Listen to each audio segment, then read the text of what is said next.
Welcome to ప్రశస్న Telugu channel. ఈరోజు మనం ఈ వీడియోలో NCRTC Recruitment 2021 డీటెయిల్స్ గురించి తెలుసుకుందాం. మీరు ఓన్గా రిక్రూట్మెంట్ యొక్క డీటెయిల్స్ చదవాలనుకుంటే డిస్క్రిప్షన్ బాక్స్లో లింక్ ఉంటుంది. ఆల్టర్నేటివ్గా గూగుల్కి వెళ్ళన్నా కానీ NCRTC Recruitment 2021 ఫ్రెషర్స్ నౌ అని సెర్చ్ చేస్తే మా వెబ్సైట్ ద్వారా అన్ని డీటెయిల్స్ అనేవి ఒకే చోట దొరుకుతాయి. టెలిగ్రామ్ యాప్లో ఫ్రెషర్స్ నౌ తెలుగు ఛానల్ని జాయిన్ అవ్వడం మర్చిపోకండి. రెగ్యులర్గా జాబ్ అప్డేట్స్ అనేవి వస్తాయి.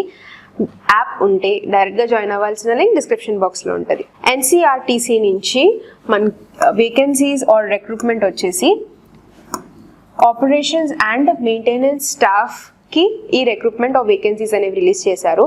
ఈ పర్టికులర్ డిపార్ట్మెంట్లో ఏదైతే వేకెన్సీస్ ఉన్నావో అవి కాంట్రాక్ట్ బేసిస్ మీద అపాయింట్ చేసుకుంటున్నారు. First registration or submission of application 15th of September and the closing date of application submission 30 September వరకు ఇచ్చారు. టెంటేటివ్ గా ఎగ్జామినేషన్ అనేది last week off October or first week off November లో అన్న conduct చేస్తారు. Tentative గా months ఇచ్చేసారు. So last week to first week off November మధ్యలో ఎప్పుడన్నా ఎగ్జామినేషన్ అనేది కండక్ట్ చేస్తారు. దీనికి సంబంధించిన డీటెయిల్స్ కనుక చూస్తే first post maintenance associate mechanical బ్రాంచ్కి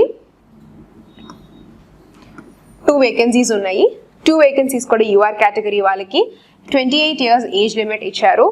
అండ్ క్యాండిడేట్కి 3 years diploma in mechanical engineering అనేది ఉండాలి. నెక్స్ట్ మెయింటెనెన్స్ అసోసియేట్ ఎలక్ట్రికల్కి 36 వేకెన్సీస్ ఉన్నాయి.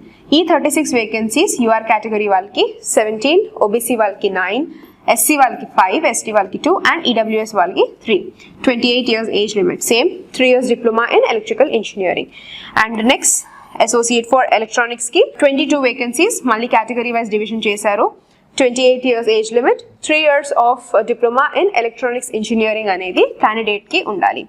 ఫర్ సివిల్కి 2 వేకెన్సీస్ ఉన్నాయి. 2 వేకెన్సీస్ యూఆర్ కేటగిరీ వాళ్ళకి same 28 years age limit and 3 years diploma in civil engineering.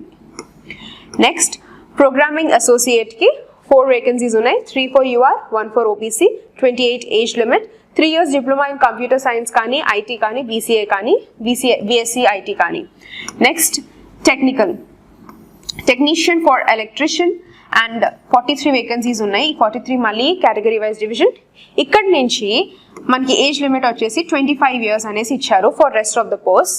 And ITI certification and electrician trade. Next electronic mechanic అయితే 27 vacancies and ITI certificate electronics mechanical trade నుంచి ఉండాలి. Next air conditioning and refrigerator టెక్నీషియన్కి 3 vacancies, 3 UR category వాళ్ళకి and ITI certificate in air conditioning and refrigeration maintenance. Next fitter పొజిషన్కి ITI in fitter trade 18 vacancies ఉన్నాయి. Technician for వెల్డర్కి welder trade certificate ఉండాలి.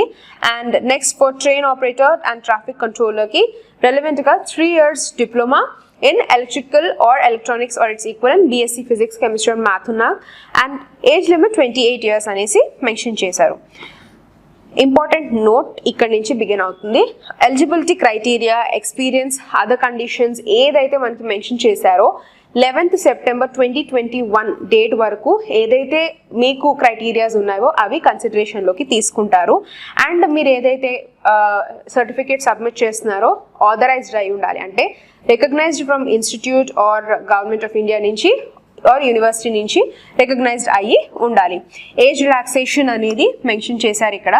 5 years వరకు ఇస్తున్నారు for SC ST, 3 years for OBC candidates. So as per the government of India గైడ్లైన్స్కి రూల్స్కి ప్రకారంగా applicable అవుతాయి. సో నెక్స్ట్ ఎవరైతే రిజర్వేషన్ కేటగిరీకి బిలాంగ్ అవుతున్నారో రెలవెంట్గా కాస్ట్ సర్టిఫికేట్ అనేది మీరు అటాచ్ చేయాలి అప్లికేషన్లో. అండ్ అది compulsory central government and authorised ఉన్న సర్టిఫికేట్ అనేది మీరు సబ్మిట్ చేయాలి. Next selection process. ఇందాక చెప్పిన విధానంగా టేబుల్ ఫార్మాట్లో మనకి పోస్ట్ చూసేసాం. సో 1 to 10 వరకు ఏదైతే పోస్ట్ ఉన్నావో వాటికి సెలెక్షన్ మెథడాలజీ అనేది అంటే సెలెక్షన్ ప్రాసెస్ CBT కండక్ట్ చేస్తారు. ఆ తర్వాత మెడికల్ ఫిట్నెస్ టెస్ట్ అనేది కండక్ట్ అవుతుంది. According to the medical standards per Indian railway medical manual ప్రకారంగా మెడికల్ టెస్ట్ కూడా కండక్ట్ చేస్తారు. CBT మెడికల్ స్టాండర్డ్ టెస్ట్ని క్వాలిఫై అయిన వాళ్ళు అపాయింట్ చేసుకుంటారు.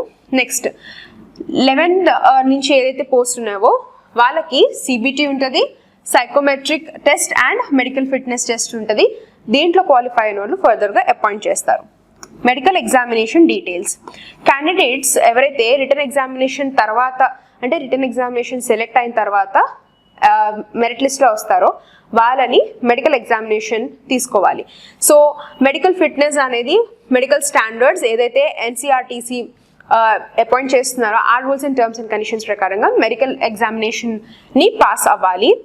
అండ్ నెక్స్ట్ ఇన్ కేస్ ఒకవేళ ఆ టైమ్ ఆఫ్ జాయినింగ్ కానీ మెడికల్ రూల్స్ ప్రకారంగా ఎగ్జామినేషన్ కనుక తీసుకోలేదంటే so examination expenditure medical test అన్ని క్యాండిడేటే తీసుకోవాలి. సో ఆ పర్టికులర్ ఎగ్జామినేషన్ ఇచ్చిన డేట్ ప్రకారం మీరు వెళ్ళకపోతే ఎగ్జామినేషన్ అనేది మీ ఎక్స్పెన్సెస్తోనే క్యాండిడేట్ మీరు మెడికల్ టెస్ట్ అనేది తీసుకోవాలి. Next bond for all the post 1 to 5 వరకు ఏదైతే పోస్ట్ మెన్షన్ చేశారో ఈ పోస్ట్ అన్నిటికీ bond amount 1,50,000 and 6 to 10 post ఏదైతే ఉన్నాయో వాటికి 1 lakh. So minimum period of service 2 years వరకు ఇచ్చారు. And training and cost GST అన్ని అప్లికబుల్ అవుతాయి. 1 month ప్రయర్ నోటీస్ ముందే మీకు టర్మినేషన్ అనేది ఉంటుంది for seeking of the resignation. And next details కనుక చూస్తే remuneration. So maintenance associate, programming associate, station controller and traffic controller ఇవన్నీ పోస్టులకి ద కన్సాలిడేటెడ్ రెమ్యూనరేషన్ అనేది 35,250, for train operator 37 and for టెక్నీషియన్కి అయితే 23,000 ఇవ్వడం జరుగుతుంది. So training period details on job training period అనేది ఉంటుంది అండ్ కోఆపరేషన్ అనేది ఈ ట్రైనింగ్ పీరియడ్ అనేది ఎన్హాన్స్ చేస్తారు according to the rules of the organisation. Next online application fee details. UR OBC EWS ex servicemen 500 rupees fee pay చేయాలి. And next ఎక్స్ట్రాగా ఏమైనా charges or bank charges or transfer charges ఏమైనా ఉన్నా కానీ candidate have to pay those extra charges apart from 500. SC ST categories or reservation categories ఎవరైతే ఉన్నారో వాళ్ళు ఎట్లాంటి ఫీజ్ పే చేయాల్సిన అవసరం లేదు. నెక్స్ట్ ఒకవేళ క్యాండిడేట్ ఒక పోస్ట్ కన్నా ఎక్కువ వేరే పోస్ట్ అంటే 2 to 3 మల్టిపుల్ పోస్ట్కి అప్లై చేయాలి అనుకుంటే సెపరేట్గా మీరు ఈచ్ పోస్ట్కి పే చేయాల్సి వస్తుంది. Credit, net banking, debit card ద్వారా ఆన్లైన్ పేమెంట్ అనేది చేయొచ్చు. అండ్ నెక్స్ట్ మీ అప్లికెంట్ ఎవరైతే పేమెంట్ చేస్తున్నారో వాళ్ళు 15th of September 2021 వరకు లోపు మీరు సబ్మిట్ చేయాలి. అండ్ సక్సెస్ఫుల్ ట్రాన్సాక్షన్ తర్వాత మీకు స్లిప్ వస్తుంది, జనరేట్ అవుతుంది. ఈ ట్రాన్సిట్ స్లిప్ అనేది కంపల్సరీ ప్రింట్ చేసుకుని ఉంచుకోండి. సో ఫస్ట్ ఎట్లా అప్లై చేయాలి, ఇన్స్ట్రక్షన్స్ అండ్ డీటెయిల్స్ అంతా మీకు ఆన్లైన్ యాప్ వెబ్సైట్లో దొరుకుతుంది. ఇక్కడ ఇచ్చిన వెబ్సైట్లో నోటిఫికేషన్ లింక్ డిస్క్రిప్షన్ బాక్స్లో ఉంటుంది. సో క్లిక్ చేసి క్లియర్గా డీటెయిల్స్ అని చదవండి. అండ్ ఫిల్ చేసిన తర్వాత కరెక్ట్గా మీ email ID and valid mobile number ఇవ్వటం మర్చిపోకండి. బికాస్ మీ email ID and mobile number ద్వారా కన్ఫర్మేషన్స్ కానీ ఫర్దర్ అండ్ కమ్యూనికేషన్స్ ఉన్నా కానీ జరగచ్చు. So biodata, relevant documents and అన్ని డీటెయిల్స్ అనేవి ఫిల్ చేసి రెలవెంట్గా డాక్యుమెంట్స్ అన్ని అటాచ్ చేసి సబ్మిట్ చేయండి before the last date. So next important steps మీరు ఫాలో అవ్వాల్సింది, ఫస్ట్ అఫీషియల్ వెబ్సైట్కి వెళ్ళి ఇన్స్ట్రక్షన్స్ అన్ని క్లియర్గా చదవాలి. ఆ తర్వాత క్లిక్ హియర్ అని ఉంటుంది under the recruitment notification section. So vacancies notice ఉంటుంది. అండ్ తర్వాత వేకెన్సీ నోటిఫికేషన్ అంతా క్లియర్ అంటే ఎలిజిబిలిటీ, ఏజ్ ఎంత ఉన్నది, సర్టిఫికేట్స్ ఉన్నావా లేవా అని క్రాస్ చెక్ చేసుకోండి. రిజిస్టర్ చేసుకున్న తర్వాత మీ లాగిన్ పాస్వర్డ్తో లాగిన్ అవి ఆ తర్వాత మీ అప్లికేషన్ ప్రాసెస్ అనేది కంటిన్యూ చేయండి. మీరు అటాచ్ చేయాల్సిన డాక్యుమెంట్స్ ఏంటి అనేసి కూడా లిస్ట్ ఇక్కడ ఇచ్చారు, లిస్ట్ పక్కన పెట్టుకొని application procedure continue చేయండి. Recent passport size color photograph, recent scan signature, your caste certificate, date of birth, mark certificate, last semester, etc. Next, me online applications only till 30 September 2021 and note that ఒక్కసారి మీ application submit చేసిన తర్వాత ఎట్లాంటి changes చేయడానికి లేదు. And last section just important instructions for the candidates. Apply చేసే ముందు first eligibility fulfil చేశాను లేదని క్లియర్గా చెక్ చేసుకోండి. And appointment of the candidate and cancellation of the candidate according to the organization rules ki prakarangaane avutudi. So you cannot take any of rights.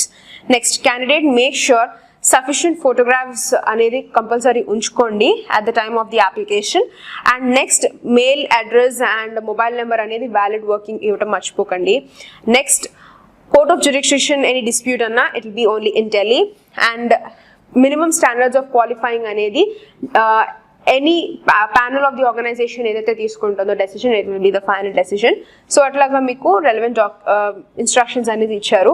Compulsory official వెబ్సైట్లో time to time check చేస్తూ ఉండండి. That is one of the general instruction given here. So time to time official website ఇక్కడ మళ్ళీ mention చేస్తారు, time to time check చేస్తూ ఉండండి. And same notification link description బాక్స్లో ఉంటుంది, క్లియర్గా డీటెయిల్స్ అన్నీ చదవచ్చు. అండ్ ఇంకేమైనా డౌట్స్ ఉంటే కామెంట్ సెక్షన్లో కామెంట్ చేయండి. And mapping of engineering disciplines, ఒకవేళ మీరు ఇంజనీరింగ్ డిసిప్లిన్స్ నుంచి ఉన్నారంటే ఫర్ ఇంజనీరింగ్ డిసిప్లిన్ కోర్సెస్ ఏదైతే కన్సిడరేషన్లో తీసుకుంటారనేది టేబుల్ ఫార్మాట్లో ఇచ్చారు. So if you or electronics, civil or mechanical etcetera. And next ఇంకేమన్నా మీకు డౌట్స్ ఆర్ మీకు ఇంకా అఫీషియల్ వెబ్సైట్లో కూడా మీకు క్లియర్ అవ్వలేదు డౌట్స్ అని ఉంటే డైరెక్ట్గా ఈమెయిల్ ఐడి ఇచ్చారు, ఈమెయిల్ ఐడికి మీరు డైరెక్ట్గా మీ డౌట్ ఏంటో మీ ఈమెయిల్ పంపించేసుకోవచ్చు. And do subscribe to freshers Telugu channel. Thank you for watching.